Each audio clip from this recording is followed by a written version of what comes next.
Thanks for tuning in. I'm Scott Walter. And I'm Michael Watson.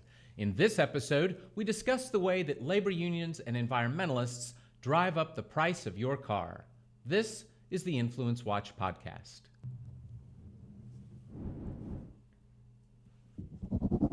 Influencers in Washington sometimes appear remote from our daily lives, but every time you turn the key or push the button to start your car, influencers have shaped your daily drive. A number of influencers, environmentalists, labor unions, and other activists make driving more expensive. For instance, recently at the urging of car makers, the Environmental Protection Agency, or EPA, relaxed Obama administration regulations that would have mandated much higher fuel mileage standards for car manufacturers, and they did so over the objections of environmentalists and some car parts suppliers. The so-called CAFE standards lead buyers of pickup trucks and SUVs to subsidize the buyers of compact cars and hybrid electric vehicles. Car buyers, at least those buying from Detroit's Big Three, also have to deal with paying for lavish union wage and pension packages that were negotiated by the United Auto Workers Union. But less than a decade after making out like bandits at the expense of taxpayers in the Chrysler and GM government bailouts, the union is rocked by scandal as the feds pursue former UAW leaders and Chrysler executives for a corrupt kickback scheme. Mike, I believe you just bought one of those cars that those of us who have an SUV are subsidizing. Yeah, I just bought a new Honda Fit. So I'd like to personally thank all the sport utility vehicle, pickup truck, and performance car drivers in the audience for somewhat subsidizing my purchase. Now, we all got a choice to decide about subsidizing your car. When exactly? You didn't. That's how this all works. Oh, yes, that's right. We're in Washington. This just sort of happens, yes. In the 1970s, when I'm sure everyone watching was alive, I certainly wasn't, the Nixon administration, at the height of the oil crisis, decided that they would bring the car into the future by mandating these so-called corporate average fuel economy standards. And more or less, there are so many loopholes that it's hard for me to fully wrap my head around, much less to then explain. The EPA sets rules that let's use Honda as an example. When you look at the Fit, the Civic, the Accord, the performance models of the Civic, anything that doesn't technically qualify as a light truck, all has to average a certain gas mileage. And as a result, if you want to buy something at the heavy end of the spectrum, a big car or a big vehicle that doesn't qualify as a light truck, then the company has to sell more little cars. And the way that they sell more little cars is to have cross-subsidization between the big cars and little cars. Because the point is it's the average mileage of all the cars sold. Right. It's the average across the company. And then, some of these subsidies, these cross-subsidies get wild. I was reading, apparently, Fiat Chrysler, the Fiat 500e, which is their electric city runabout econobox thing, they sell at a $14,000 loss, or they were selling at a $14,000 loss at one point, just so that they could sell more Dodge Chargers and Dodge Hellcats and because they have to high performance and big sedans. Yeah. They have to force on an unwilling public the little cars to improve, which have high mileage, to improve the company's overall mileage record. Now, the Obama administration regulations that are now being monkeyed with by the new administration were pretty darn extreme, weren't they? What was it supposed to top out at 2025? Their number in 2025 was supposed to be 54.5 corporate average, with, again, modified by the loopholes. The car I just bought, which is a tiny econobox, gets 40. Yeah, so in other words, your little tiny car, which my family of 6 would probably not fit in on for an extended vacation. Not legally. No, it only seats 5. In fact, we'd probably have to strap somebody to the... forget strapping luggage to the roof. We'd have to strap the kid to the roof. You'd have to hide somebody in the trunk, yeah. So that thing of yours doesn't come close to the average to be required in 2025, and that's an average after taking into account the Honda Pilot full-sized SUV. That Right. if they're allowed to sell one of those. Sure. Yeah. Yeah, and for this reason, because American drivers who don't live in downtown Washington, D.C. and have to parallel park more than they actually drive, generally prefer larger, more substantive, more seats that you get in a sport utility vehicle, a minivan, a full-size sedan. Yeah. And by the way, let's throw out there as well, of course, let's say that I'm a poor recent immigrant trying to get my lawn service company functioning. Gosh, am I going to be able to fit my lawnmowers? Am I going to be able to tow my lawnmowers behind your fit? No. For that you need a pickup truck. Yes. And so for all these many good reasons, the car companies have found, and as thanks to the fracking revolution, the price of fuel has fallen from where it was back in 2008 to 10. Yeah, have to say real quick. Amusingly, the frackers managed to hurt the oil companies' profits much more than by lowering the price of the commodity. The Obama administration, the environmentalists, really wanted to get at big oil, and it ended up being a glutton oil supply that got at big oil. Yes. But so these rules were promulgated in, I believe it was sometime between 2009 and 2011 in the early Obama administration, and back then, gas was more expensive. People were buying more small cars. There was a thinking that small cars and car sharing was going to be the wave of the future, and then the price of oil came down, and then the economy recovered, and now people are buying. Why? They're buying sport utility vehicles, light trucks, minivans, all the big vehicles that Americans like with our large suburban home. Not our, because I live in downtown Washington D.C., but your large suburban homes. Yeah. Let's also add in there, too, of course, if you were a farmer, you, too, might not be able to get by with an econo box for your work. You need a pickup truck.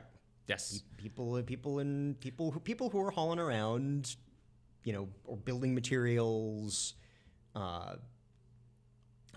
farm equipment need towing capacity, need a bed to put 2x4s in. I don't. Yep. But other now, people of course, do. I'm sure it's entirely coincidental that the Obama administration's vote totals in rural areas with lots of pickup trucks was somewhat low. And again, in that sort of things you'll never hear about from the media. Shortly after Trump got elected, a gentleman on Twitter by the name of John Ekdahl proposed to the press corps, who mainly live in large metropolitan areas, and if they own cars like mine, how many people do you know with a pickup truck? And they just got so offended by it, which is interesting because I believe at the time, and I believe it is still the case, that the best-selling single-make model in the United States is a Ford F-150. Yes. So not that the media is out of touch at all, but we're now. So we have a classic case here of regulations, of course, tend to just ratchet, get more and more constricting on everyone until things become so painful that then the lies and dodges and complications that employ so many of our fine lobbyists here in D.C. start to take effect. So as has happened, the car manufacturers and their lobbyists and their, what's the trade group is? The Alliance of Automobile Manufacturers, I believe is their current name. Yeah, so that's formerly the Auto Alliance. There you go. Well, you got to change it every few years so people don't know what it is. So it freshens up a bit. You get, the lobbyists all get new suits. It's all. Yes, so they now have the task of sort of pretending not really to be doing anything, but in fact making all kinds of horribly complicated tweaks to these ever-tightening regulations so that their business clients can squeak by. So what are a few of the dodges, lies, fakes, and the rest that we're dealing with on this? Well, let's go back to 2016. So after the November election, Trump wins, surprising just about everyone in Washington. The Obama administration EPA, the way that these rules were written, there is a midterm review halfway through halfway through the big long cycle that ends in 2025. And the Obama administration EPA, realizing that the Trump administration EPA was probably going to be more inclined to take a deregulatory approach, more inclined to listen to the concerns of the automakers, rushed the midterm review in between the election and the inauguration in January of 2017. So now the Trump administration has initiated a rulemaking, which is a formal process that by which the government regulates or unregulates, in order to ease that 54.5 miles to the gallon target. Now, even amongst the auto manufacturers, there are some who want a more easy target, and others who want just a little bit easier target. I believe Honda's in the little bit easier category.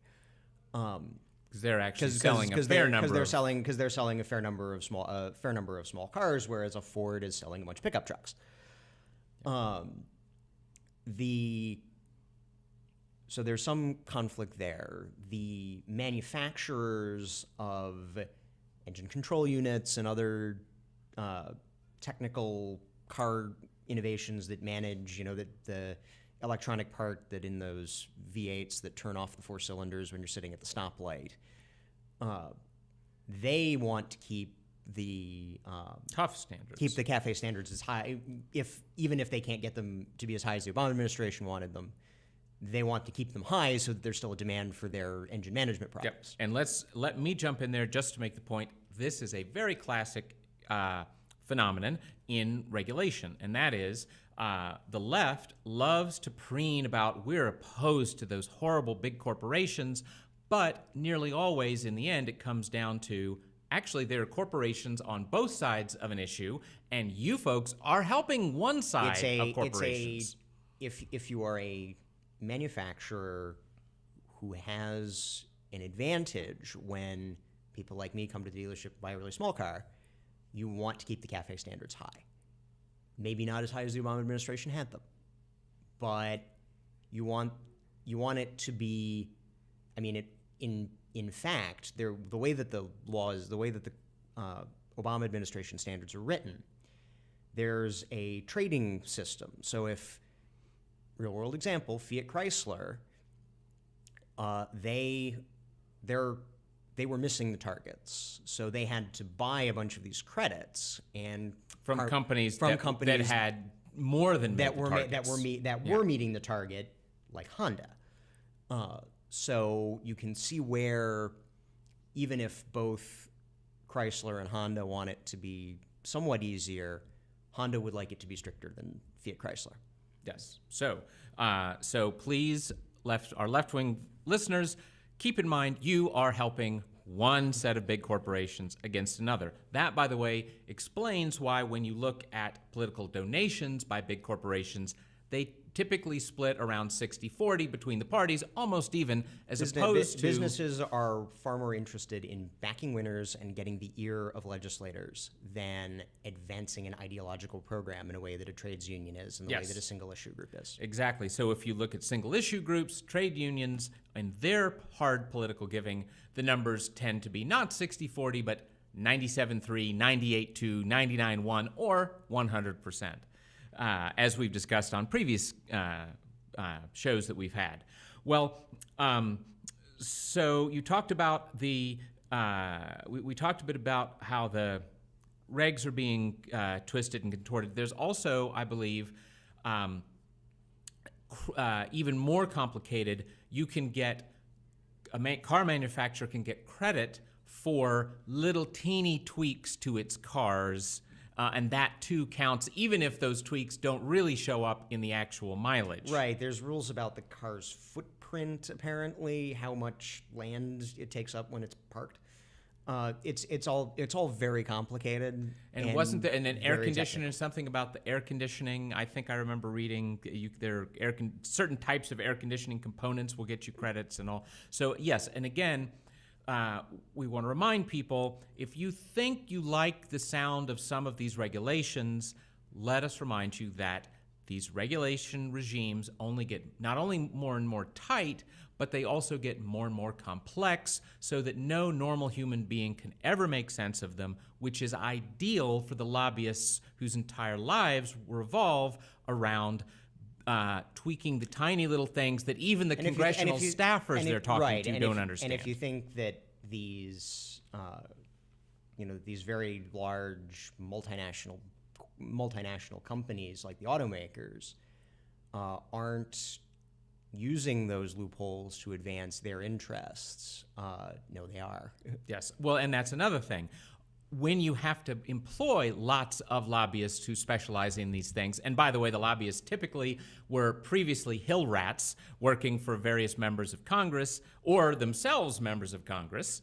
In addition to that, the only big companies can pay for all the accountants and lobbyists and the rest that are required to comply with the horrible regulatory regime, right, so which means that if you were planning to resurrect the Packard brand, yes, you'd have to deal with all of this stuff that was written by GM. Yeah. So again, for our friends on the left, all your regulatory regimes help to entrench the biggest car manufacturers and absolutely prevent little guys from ever being able to break into a market. Well, let's switch from the car manufacturing side of this to the car labor union side of this. As we mentioned at the beginning, there has been a big fat and continuing to develop scandal related to the main car workers union, which is the United Auto Workers. They and executives at Chrysler had some very interesting arrangements going on. Tell us a bit about that, Mike. Sure. So the UAW represents the auto workers of what are traditionally called the Big Three, the Detroit Big Three: General Motors, Ford, and Chrysler, which was now after the auto bailout, which involved a massive payoff to the United Auto Workers by the Obama administration. Fiat Chrysler. They were bought by Italian Fiat. And in 2014-15, they were negotiating their new collective bargaining agreement to cover all the workers at the various Fiat Chrysler plants. And it was fairly controversial. The workers were rather disinclined to ratify it. They thought it was not favorable enough to them, and it was hard fought. The UAW had to hire the labor PR firm Berlin Rosen about which you can find a long write-up in InfluenceWatch. Had to hire the PR firm Berlin Rosen, this big labor union PR firm that's worked for prominent Democratic politicians like New York State Attorney General Eric Schneiderman and New York City Mayor Bill de Blasio, to advocate that yes, you workers should ratify this contract. And so just to reinforce that, the bosses hired a PR firm to get the workers. No. The UAW, the union bosses hired the PR firm to convince the workers to vote for the contract the union bosses negotiated with Fiat. Yes. And as that was going on, lo and behold, we discover that the Fiat Chrysler chief negotiator, a gentleman by the name of Al Iacobelli, was paying kickbacks. Money to the union leaders who were in charge. To union officials who were in charge of the negotiation and then in charge of advocating for it to be ratified. Well, now, kickbacks said maybe they were a little small, like maybe a couple of tickets to a ball game, or was it bigger than that? We're talking in the millions of dollars. $1.5 million. Iacobelli pled guilty to arranging $1.5 million. It looks like it might have been even bigger. According to the allegation. $4.5 million at one point. The most recent number I have seen is that the feds are alleging $4.5 million, and they were paying it to the ringleader on the union side was a gentleman by the name of General Holyfield, who had the decency to pass away before all of this came out. Although his widow is being pursued by the police. His widow, I believe, pled guilty, Yeah. But I am not certain of that. She either has been charged or has pled guilty, as have other and other union officials have been charged. For whatever it's worth, the international president of the United Auto Workers is absolutely certain that the kickback scheme did not affect the collective bargaining. Yes, I'm sure $4.5 million it provided no lubrication whatsoever. No lubrication whatsoever. But even though, as you said a minute ago, somehow a lot of the workers didn't think it was a particularly good contract for some odd reason. But well, I want to follow up on the widow of General Holyfield there, one of the union guys involved in the scam. Not only did she benefit because her husband was getting all kinds of money and perks and goodies. But since we focus on the nonprofit world, I want to point out that prosecutors are alleging that Ms. Morgan's photo business once received $70,000 from a charity that was supposed to help children struggling with hardships. And the government says the charity was really a sham set up by General Holyfield and the Fiat, the lead briber in the Fiat side. The Fiat Chrysler executive who apparently organized all this. Yes, and one of them, as I recall, on the union side, even bragged that this is how we keep the union guys fat, dumb, and happy, is with all of the millions in lubrication. So, by the way, I think the last thing I saw was that we are now up to 6 people who have been charged. Yeah, in this scheme. And there is some suspicion now that the feds are going to have to go reopen investigations into, because how the UAW bargains with the automakers. It's a common labor tactic. It's used if you're in California, it's used in grocery stores. It's called pattern bargaining. If I am the union, one union represents workers across multiple firms. So the UAW represents GM, Chrysler, and Ford. And the UAW knows that if the UAW had a really, really padded, fat contract with GM and a lean austerity contract with Chrysler, that would give Chrysler an advantage over GM, and that would risk the possibility of losing members from losing business at Ford. So what they do is they stagger the contracts so they all expire in order, and the union goes to whoever expires first and negotiates a contract that is going to serve as the model for all of them. And so, because there was this kickback arrangement, the question then becomes, if the UAW was engaged in pattern bargaining, was there also lubrication being engaged in by the other two? Nothing has been proven, but presumably it must be investigated. No, certainly. And again, I think we should stress the millions upon millions of dollars that went into luxury vehicles, fabulous vacations, my personal favorite in the scandal, $35,000 Mont Blanc pens.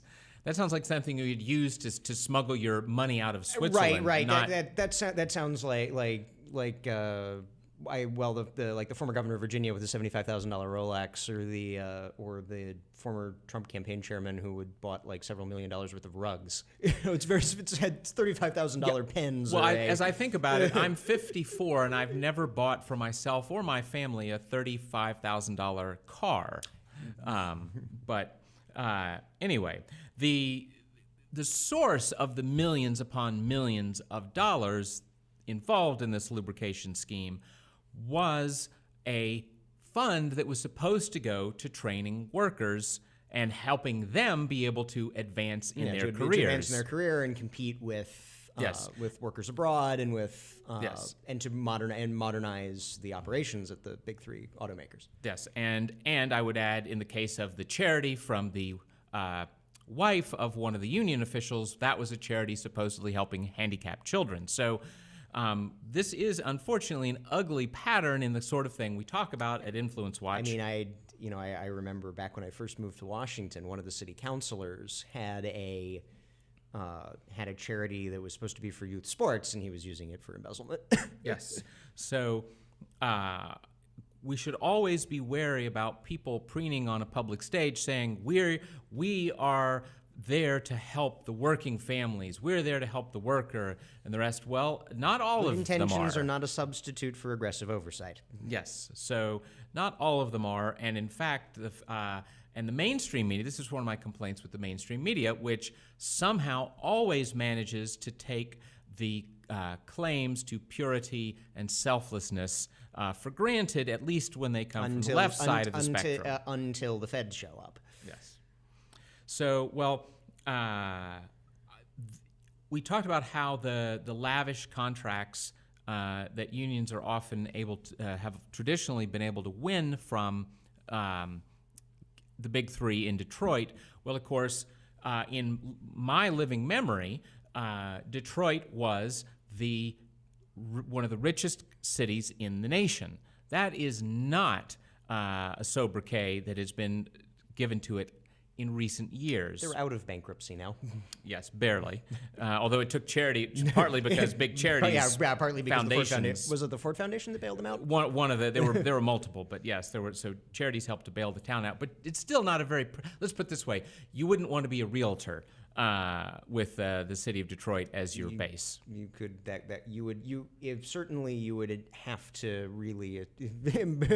You'd have to be a really entrepreneurial. You'd have to be a really entrepreneurial realtor to make a good living there. So again in the same kind of pattern of claiming to help folks, but in fact ending up hurting them, the big three took great big hits, which is why there had to be that huge government bailout you've talked about from the taxpayers. And Detroit and Michigan as a whole are certainly not flourishing as a result of the monopoly bargaining power that the UAW had against those big three, so that the auto industry now is shifting to other states, mostly states that have right-to-work laws. Although, partly because the economic depression brought on by the UAW, by both UAW labor practices and some mismanagement, drove so many people out of the state of Michigan. Michigan is now has been a right-to-work state since 2012. The core of union power sufficiently depleted because plants closed. People saw the high costs model was not working, and they were being outcompeted by, again, our ostensibly Japanese cars. Mine was manufactured in Mexico, but I'm pretty sure they make Accords somewhere in the southern United States.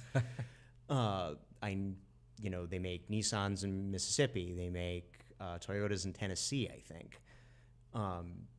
And VWs. That was the big fight in Chattanooga. Volkswagens in Tennessee, where the UAW got a toehold through a weird, basically, loophole in the labor law, despite the fact that when they tried to unionize the plant, they got voted down. And when the UAW last year went to Mississippi, despite bringing in, they brought in the cavalry. They brought in, was it Danny Glover? Yep. They brought in, they brought in like veteran. I think they brought in like veterans of the anti-apartheid campaigns in South Africa. They lost, I think, 2-1. Yep, pretty badly. And meanwhile, some of our listeners are driving Fords that were not made in Detroit but Mexico. So even as I'm driving a Japanese car made in the Southeast America.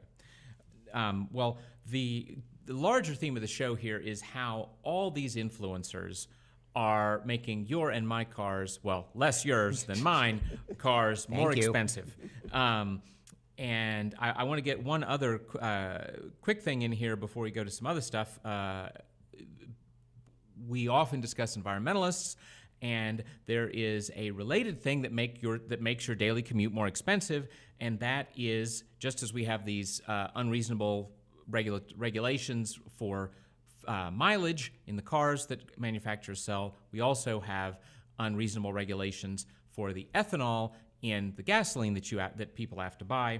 And our Vice President, Dr. Stephen Allen, testified last year at an EPA hearing, because the EPA is also trying to look into this unreasonable, in fact, impossible to meet standards for the ever-rising addition of ethanol to gasoline. And I just want to quote his line here, that these standards already, and certainly in the projected increase in ethanol requirements, they reduce the mileage of motor vehicles, they funnel money from consumers to well-connected crony capitalists, They raise the price of food, including food for the world's poor. They destroy rainforest and wetlands and expand the dead zone in the Gulf of Mexico. That's a pretty impressive accomplishment. You have these. They were originally demanded by environmentalists, but in a classic case which you were describing earlier, where the supposedly fighting for the working man and fighting for the planet left aligns with corporate interests that then benefit from the regulations that are written. The farm state interests, the farm bureaus, the Corn Growers Association, seeing that they were going to be able to sell a lot more corn at higher prices, aligned, and they were and are the ones who are really driving this, even more so now than the environmentalists. Yes, but those wonderful, selfless, altruistic environmentalists help them out.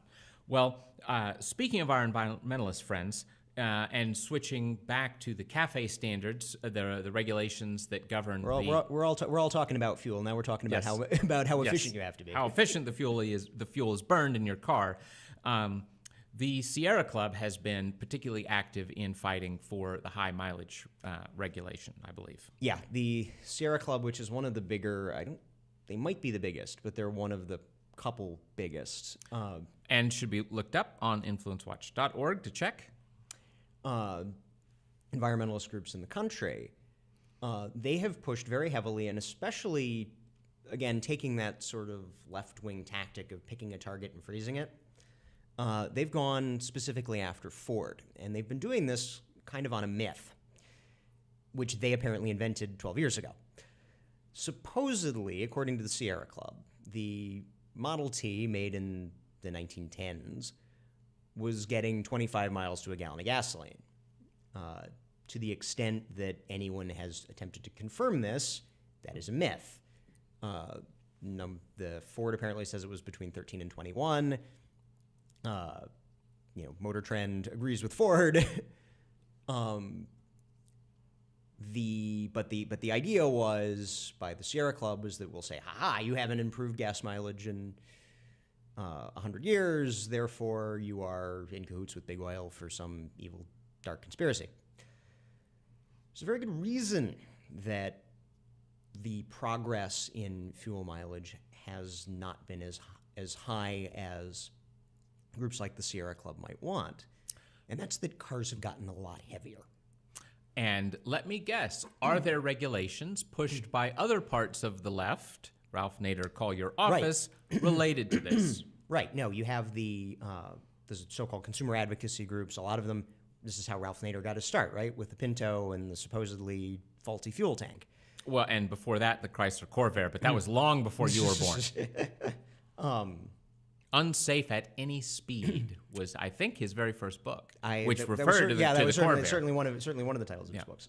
Which I can add, one of my aunts had Corvairs, adored them, drove them until they weren't made anymore, and then drove her last one until it literally fell apart. That's how much she loved Mr. Nader's Boogeyman. But so as a result of people like Mr. Nader, there's been increased safety features, and then because consumers want them, increased comfort features. And as a result, my little Honda EconoBox is about 50% heavier than the Model T, which means that even though the engines have gotten a lot more efficient, they're pulling a lot more weight. Yep. And our friends at the Wall Street Journal like to point out that that coffee will not kill you, but cafe standards may kill you. So that's another issue here, isn't it? The drawback to my car is that if I get in a crash with a big car or a truck, there's a lot less to crumple and a lot less until it gets inside the safety cell, inside the cabin, and starts hurting you. Yes. The Insurance Institute for Highway Safety, who are generally recognized as the experts in automobile safety in the United States, and they're just bean counters in this case. They work for basically the car insurance companies, the people who have a vested financial interest in determining how much damage car crashes do. Yeah, accurately. Accurately. Yes. They on their list of recommended cars for teenage drivers, when you're worrying about is my kid going to crash, and if he does crash, which he probably will he be safe? They recommend no. They assert fully bigger, heavier vehicles are safer, and on their recommended list they have no small or mini cars, because if you do crash, bigger tends to be better. Sure. And now that was, amusingly, that was a business group's researchers being honest and accurate in what's going on. Some of the government bureaucracies that swirl around these regulations have been less honest, I believe, about this. They may have been. I certainly wouldn't put it past the Obama administration, EPA, to nudge people down at the National Highway Traffic Safety Administration to assert that the econoboxes do just as fine when they get hit by a semi truck. As implausible as that is, and that's one of the things in the rulemaking that the Trump administration has brought forward. Again, the complexities of regulation. What would be the effects of setting the Obama administration standard on traffic safety? Yep. No, that's true. Well, while we're discussing the environmentalist aspect of this. Sierra Club is certainly taking one of the top roles of leadership, but you also have groups like the National Resources Defense Council involved and the Union of Concerned Scientists. They both were big lobbyists for the Obama administration rules. And both staunch advocates for very strict restrictions on automobiles. It's very interesting for the NRDC, given that one Leonardo DiCaprio is on their board, and I'm pretty sure he flies private. The last news story I saw, thanks to his publicist, was I think he might even have gotten down to coach on a flight. But I'm sure they were probably paying for a lot of photographers to take his picture and paying coach. for the photographers, and of course, I read somewhere once that if you fly internationally, you have emitted more carbon dioxide just from your round-trip international flight. I suspect Mr. DiCaprio takes more than one per year, than the average person does just with living their lives. Yes. Well, you need a little time in Fiji to relax from the roughness of cashing those paychecks for the movies you make. But before we close, is there anything else that we should say about the United Auto Workers, which has traditionally been one of the larger of the heavy industry unions in America? Now, those are declining in influence compared to the government worker unions, but still, the UAW is nothing to sneeze at. The UAW still has a pretty high membership. They're also trying to expand outside of the auto industry. Casino workers in some states are now UAW represented. UAW has tried to organize graduate students, graduate teaching assistants at universities, and have had some success, although the changing in administrations and the changing at the National Labor Relations Board is going to affect whether or not that's going to be allowed, at least for the current administration. Now, I have to jump in there and say that I strongly suspect that the average United Auto Worker at a car manufacturer maintains a much higher standard of producing what he's supposed to produce, much higher quality work product than the average graduate assistant in our nation's institutions of the higher learning. But Fords are pretty good now. Yeah. But yeah, and they also are trying and have tried with only extremely limited success to organize the southern transplant plants like Honda and Toyota and Nissan. What's perhaps more interesting to kind of tie this all together, a lot of what we've been discussing are issues of consumer choice, of the buyer's wishes versus the wishes of the government and the wishes of these left of center advocacy interest groups. So you have environmentalists who want everyone to drive small cars, to drive electric vehicles, to drive, ideally not to drive. Yes, exactly. And then you have the United Auto Workers, who are very adamant that you buy a union-made car. Famously, for a very long time, the UAW, at all UAW union halls, there was a rule that you couldn't park our foreign, a quote-unquote foreign car. A quote-unquote foreign car in the UAW lot. Right now, the administration is proposing a renegotiation of the North American Free Trade Agreement, which means that if I was buying my car next year, if it goes badly, I might have had to pay duty on it. And the UAW is very adamant that the labor standards in any renegotiation be union labor standards. It's a classic case. It's a classic case of an interest group trying to protect itself, and in that way going right through consumers. Yes. So neither the consumer nor, in many cases, the workers themselves, as we saw in the Fiat Chrysler scandal, can trust their supposed saviors and benefactors. Well, that is our show for this week. If you're listening to this on iTunes or Stitcher, know that we broadcast a live video version of this podcast on Thursdays at 10 a.m. on Facebook Live and YouTube. You can find our pages by searching Capital Research Center. And if you're watching the video version, we encourage you to subscribe to the audio on your preferred podcast platform. We'll see you next week.